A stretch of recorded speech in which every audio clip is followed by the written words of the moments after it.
Kaya mo siya.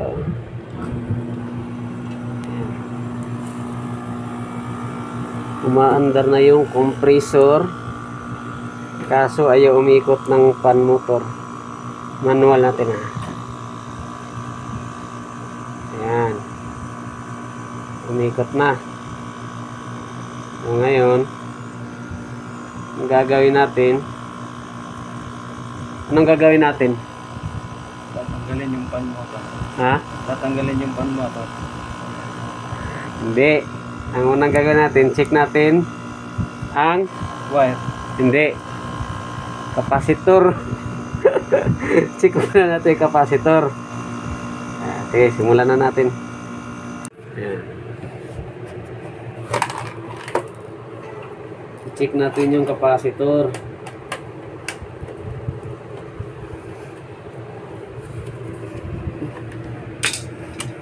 Okay.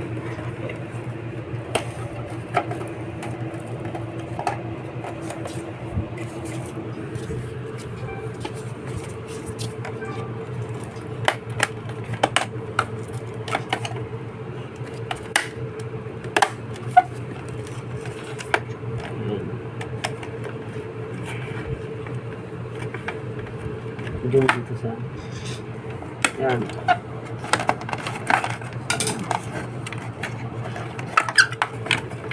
Yan o. Ito yung sa fan. Yung brown na to. Yan yung sa fan. Ito naman sa compressor starting. Itong blue na to. Starting yan. Ito common. Ayan, check natin kung okay pa ba yung capacitor ng fan. Sa common wala namang problema sa starting, no? Sa starting na problema.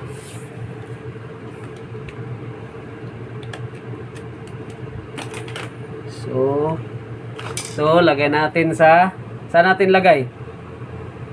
Dito yan. Ano yan? Tawag yan. Capacitance. Ayan.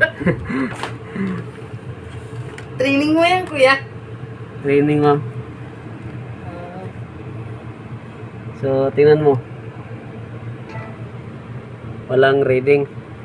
Point lang, oh. Point lang. Ayan, oh. Ayan, oh. So, wala na yung fan capacitor. Dito naman tayo sa starting. Yung mo dito, starting. 28. Ito is 30 plus 4 UF. So 4 UF yung fan motor niya, no?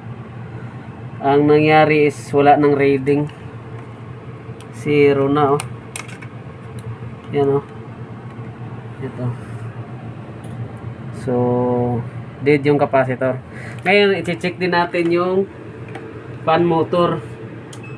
Para sigurado tayo na hindi rin sira yung fan motor. Titester din natin, no? Okay. Yan. Ito yung ground. Wala to, ah. Ground to. Wala talagang ano yan, reading.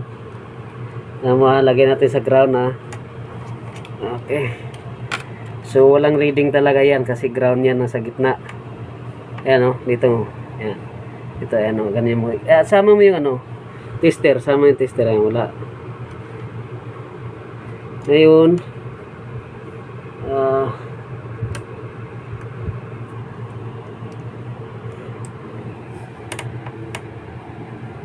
so meron ito naman low, medium, high. Mali.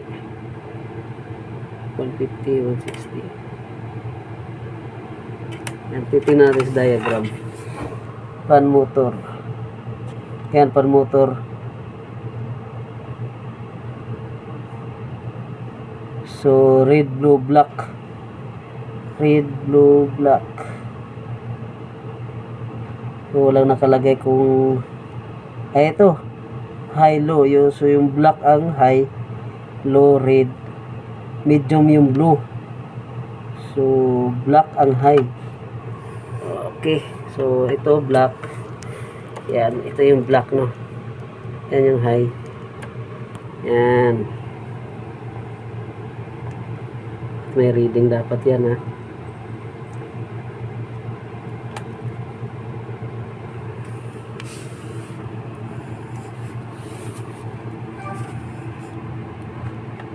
Yan, mayroon yan high. Medium. Low. Okay. Good yung fan motor. Ang problema ay capacitor. Ipatayin mo to. Ito na yung bagong capacitor natin, no? Tingnan mo. 30 plus 4UF. Ito rin. 30 plus 4UF, no? Iba yung size nila pero same lang sila. 30 plus 4. Wiringan na natin. Ito yung fan. Tapos ito yung sa starting niya. Compressor dito sa herm. Yan naman yung common. Tanggalin na natin yung common. Lahi mo konti yung ano. Yan. Ito yung sa common. Yan. So, yung ibang capacitor, malalaman mong sira siya kasi lumulubo dito sa puwitan. Lumulubo to, kaya dito. Ito siya, hindi naman siya lumubo, pero wala na siyang reading.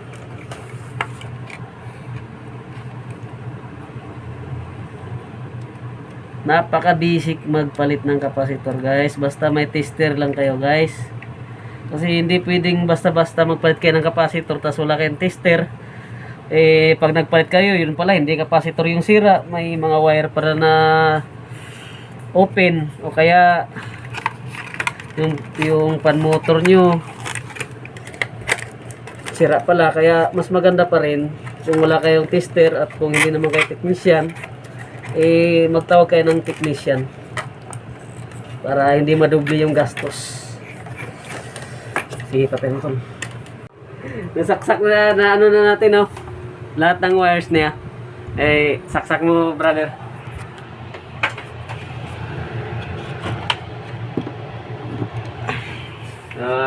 Ano mo lahat yan, nabuutas mo. Yan, so testing na natin.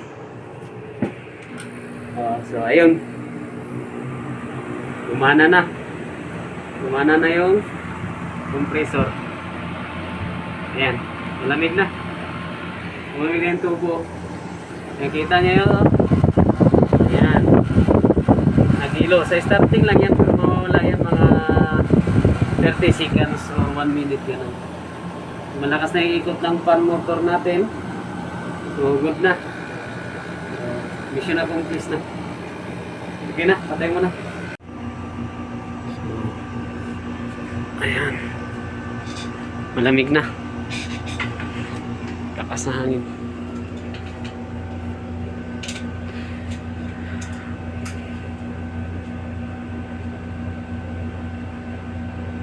Nasa 31 floor pala tayo, guys, no? Kaya kitang-kita natin ang buong Metro Manila.